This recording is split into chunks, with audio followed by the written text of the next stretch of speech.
Selamat datang di Salatiga. Terima kasih, kamsahamnida. Kamsahamnida. Kamsahamnida. Kabar baik, Mbak Tri? Sehat dong.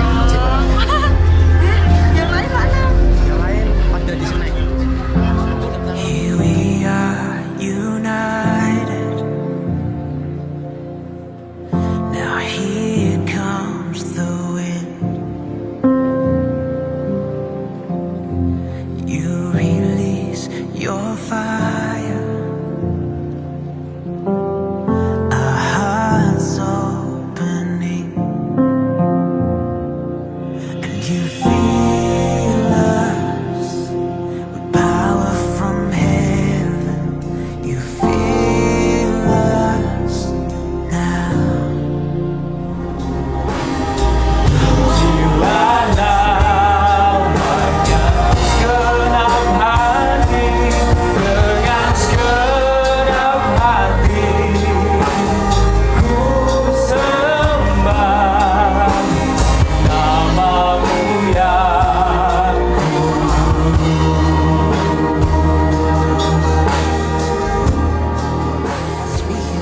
Shalom. Saya senang sekali semua teman-teman bisa hadir di tempat ini walaupun masih ada yang masih dalam perjalanan ya, macet ya. Oh, luar biasa banyak sekali. Halo, saya ucapkan selamat datang kepada teman-teman baru. Ya. Atas kebaikan Tuhan di dalam kehidupan kita yang telah memberikan kesehatan, kekuatan, bahkan kasih-Nya yang telah rela mati bagi kita. Kita pujikan Dia sungguh baik dengan sukacita.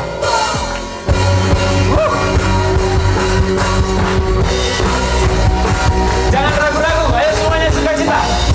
Semuanya untuk kemuliaan nama Tuhan. Jangan malu-malu.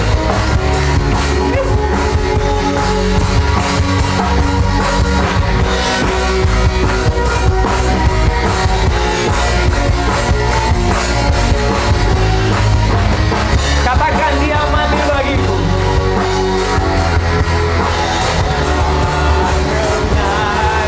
Katakan Dia sungguh baik.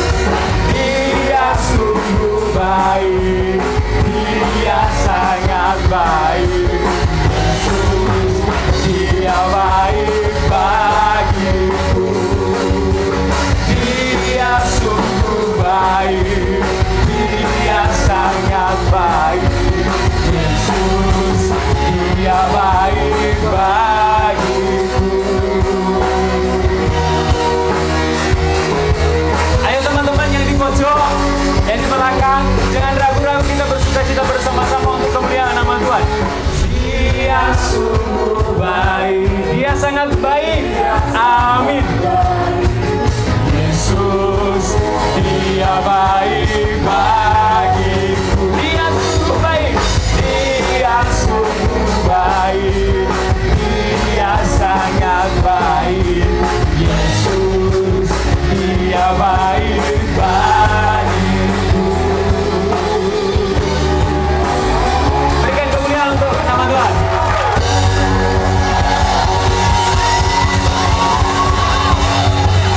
Haleluya.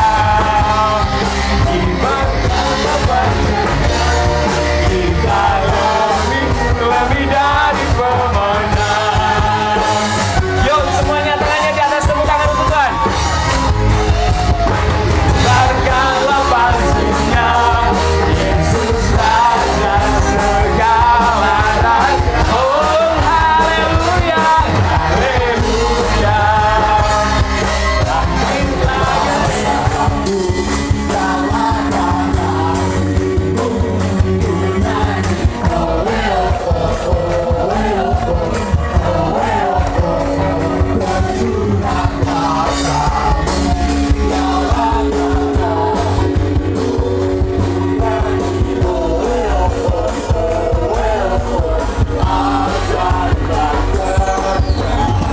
Oke, teman-teman tangannya belum diangkat.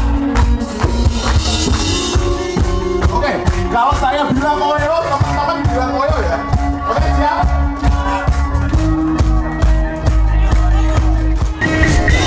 Sekarang dia pergi, kota benteng dan perisaiku. Kalahkan malu, penyaman, penggalan yang berarti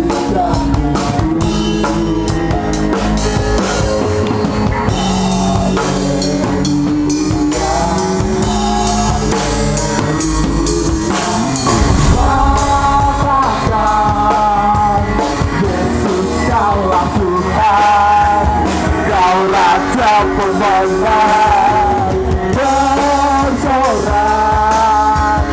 majukan Yesus kaulah Tuhan, Kau Raja pemenang.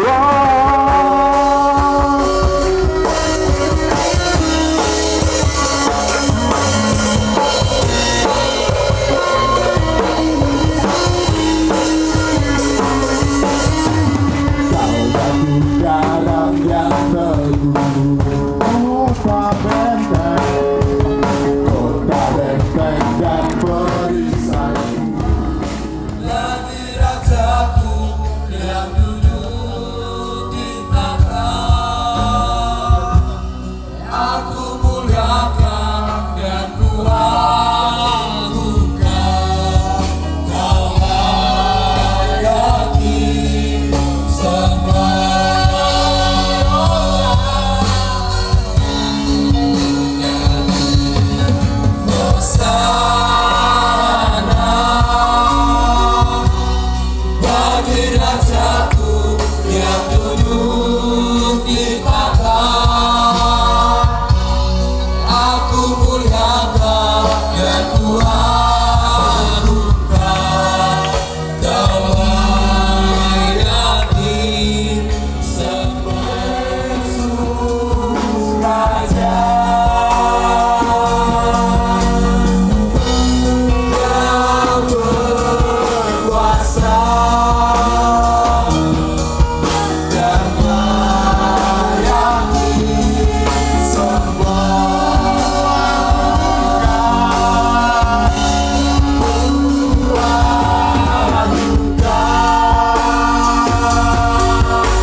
Kami anak-anak Tuhan, para hamba-hamba Tuhan, baik itu juga para koordinator, mentor, mente, semua. Di depan itu ada tulisan hati yang rela berkorban. Kalau kita berbicara tentang hati, itu memiliki pengertian bahwa hati itu sebagai sebuah pusat pikiran, perasaan, dan perilaku. Itu sama Kamus Besar Bahasa Indonesia dengan Ensiklopedia Alkitab. Rela itu sesuatu yang tulus yang dikerjakan, sedangkan berkorban itu sesuatu yang kita lakukan kepada orang yang kita cintai. Remaja pernah bercinta? Sudah punya pacar? Apa itu bentuk? Itu belum diizinkan sama orang tua atau nyingit-nyingit. Teman-teman, masing-masing orang itu punya cerita, punya sejarah dalam kehidupannya. Bahkan masing-masing orang itu tidak sama ceritanya. hari ini, jikalau kita merenungkan firman Tuhan, hati yang rela berkorban, itu berpusat di dalam pribadi kita. Segala sesuatu yang kita kerjakan, kita lakukan, itu muncul dalam hati. Kata berkorban, sesuatu yang kita lakukan untuk orang yang kita cintai, itu berasal dari kata korban. Korban itu artinya dibawa mendekat kepada Allah. Jadi kalau kalian itu berkorban untuk temanmu, untuk orang lain, untuk gereja, untuk segala sesuatu yang kalian lakukan sesuai dengan talenta, sesuai dengan kebutuhan, itu sebenarnya menurut pengertian Alkitab dibawa mendekat kepada Tuhan. Loh Pak, saya rela berkorban untuk pacar saya, apakah itu dibawa mendekat kepada Tuhan? Asal itu tulus dari hatimu, itu berarti dibawa mendekat kepada Tuhan. Ada remaja yang tulus menyintai kekasihnya? Ada? Mas Daniel, Pak. Mas Daniel ya, aku nggak tahu Mas Daniel itu menyintai sopo yo. Tapi no omahku yo ngerti. Di wae. Ya.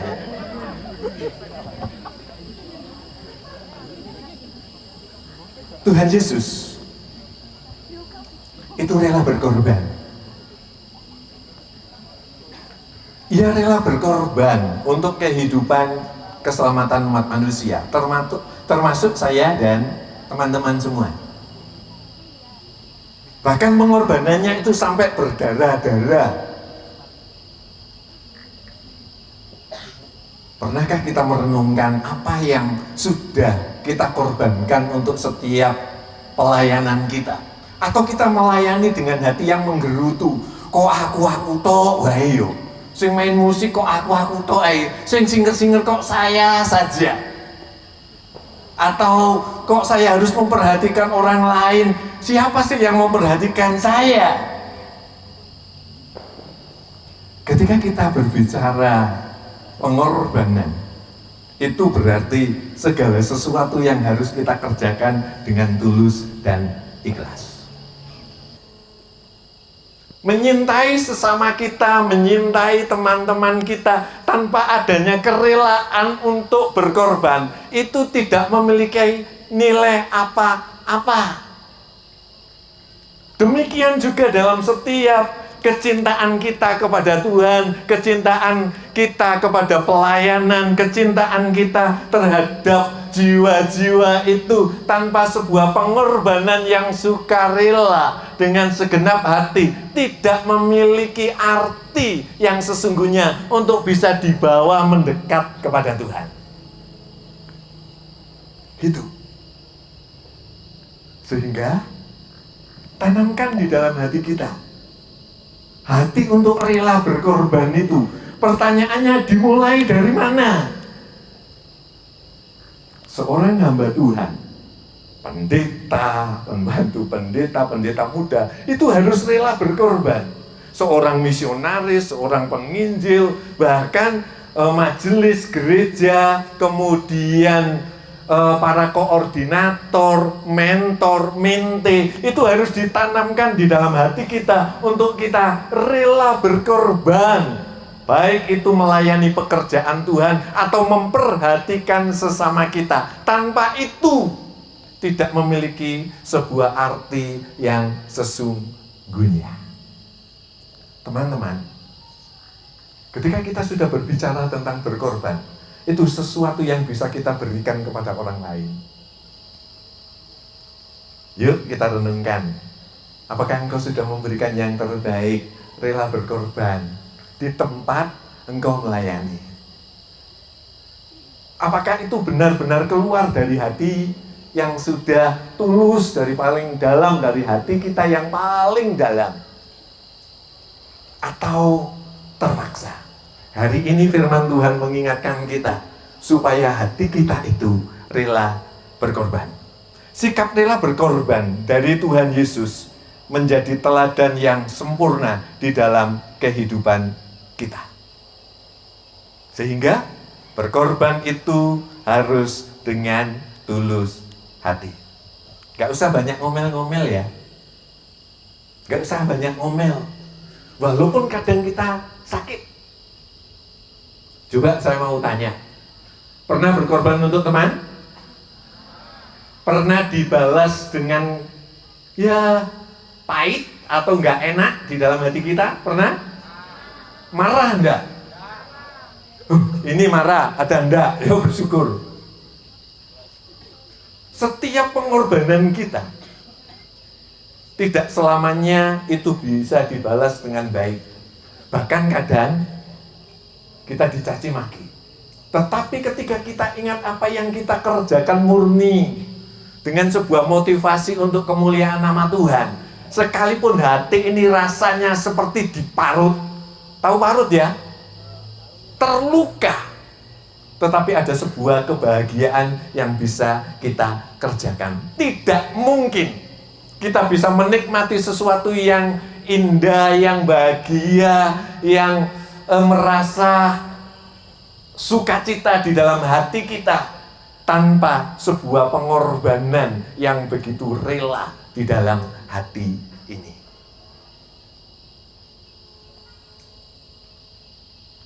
Kita akan merasa bahagia apabila orang yang kita layani dapat menemukan cara untuk bertumbuh dalam menghadapi persoalannya. Beberapa waktu saja, dan itu bagian dari sebuah pengorbanan. Para mentor, kalau kita tidak pernah meluangkan waktu atau menyediakan waktu bagi mente kita dengan sungguh-sungguh, tidak akan pernah kita merasakan sebuah kebahagiaan di mana anak-anak kita nanti atau mente-mente kita itu bisa bertumbuh dengan sehat secara rohani dan jasmani. Dan ketika disediakan waktu dan mengalami satu kekuatan dari mentornya, akhirnya dia bisa kuliah dengan baik kembali. Jangan pernah merendahkan arti mentoring dalam setiap pelayanan kita. Kita tidak pernah tahu hasilnya. Dan mentor-mentor itu akan merasa bahagia ketika anak-anaknya, mente-mente, anak-anak rohani, adik-adik rohaninya itu bertumbuh dengan takut akan Tuhan, bertahan imannya, bahkan nantinya boleh mencari pasangan sesuai dengan iman yang ia miliki. Dibutuhkan kerelaan hati untuk menyediakan waktu, dibutuhkan kerelaan hati bagi para hamba-hamba Tuhan untuk selalu berkorban, baik itu waktu, baik itu mungkin keuangan, baik itu tenaga, baik itu akal budi kepintaran untuk menolong para mente yang membutuhkan pertolongan. Dan ketika yang besar, saya yakin mente itu akan melihat keteladanan kehidupan kita selayaknya seperti Kristus menjadi teladan yang sempurna bagi para sahabat-sahabatnya. Kata Kristus, tidak ada pengorbanan yang lebih besar bagi sahabat-sahabatnya. Tuhan katakan, aku tidak lagi menyebut kamu hamba, tetapi sahabat, karena seorang sahabat mengerti apa yang dia perbuat temannya. Firman Allah katakan, tak seorang pun yang hidup untuk dirinya sendiri, karena hidup kita adalah untuk Tuhan, sehingga kita hidup bisa memberi sumbangsi bagi orang lain. Filipi 2 ayat 4, di sana dikatakan juga, dan tidak seorang pun yang harus hidup bagi dirinya sendiri, tetapi juga bagi orang lain. Jika sikap rela berkorban memotivasi kita, maka selalu ada sukacita, selalu ada kekuatan dan kepuasan untuk memperhatikan sesama yang membutuhkan akan kasih dan pengorbanan kita. Sehingga dasar yang terbaik dari hati yang rela berkorban itu ialah kasih Kristus. Tiba pada sebuah aplikasi dan kesimpulan. Saya ingin mengajak Anda merenungkan dua hal penting dalam hidup ini. Yang pertama, apakah kita rela berkorban untuk kemuliaan Tuhan? Renungkan itu, apakah kita selama ini banyak ngomel atau acuh tak acuh terhadap teman kita yang penuh dengan persoalan atau terhadap gereja. Wis mbuh kono, iku urusane majelis, iku urusane Pak Pendeta, itu urusane komisi-komisi yang ada. Sing penting aku yang gereja, terus balik mulai. Apakah hanya untuk itu? Sekarang kita dibukakan, apakah yang bisa kita perbuat sehingga kita bisa berkorban di tempat di mana kita itu dihadapkan untuk bisa bertumbuh rohani kita. Apakah yang bisa kita perbuat untuk teman-teman kita di masa-masa yang sulit yang mereka hadapi, ataukah kita membelakangi mereka atau tidak memandang mereka? Kalau kita rela berkorban dengan segenap hati, ada sebuah kepedulian, walaupun kadangkala itu berat dalam hidup ini. Yang kedua yang perlu kita renungkan, apakah berkorban bisa menjadi gaya hidup kita? Apakah berkorban itu bisa menjadi gaya hidup kita? Kalau kita bisa menggunakan berkorban untuk menjadi gaya hidup kita, seperti yang Kristus telah kerjakan dalam kehidupan kita, kita adalah orang yang paling bersyukur. Oleh karena kita boleh meneladani Sang Kristus. Mari kita teladani Kristus karena telah memberikan kasih-Nya yang begitu besar bagi sahabat-sahabatnya. Mari kita teladani Kristus yang sudah rela berkorban bagi kehidupan kita. Mari kita teladani Sang Kristus, supaya apa yang menjadi teladan Kristus yang rela berkorban di kayu salib untuk menebus dosa kita dan bangkit dari antara orang mati, rela berkorban itu menjadi gaya hidup saya dan teman-teman semua. Yuk kita tunduk kepala merenungkan dua hal penting ini. Saya mohon Pak Pendeta Suratman untuk berdoa.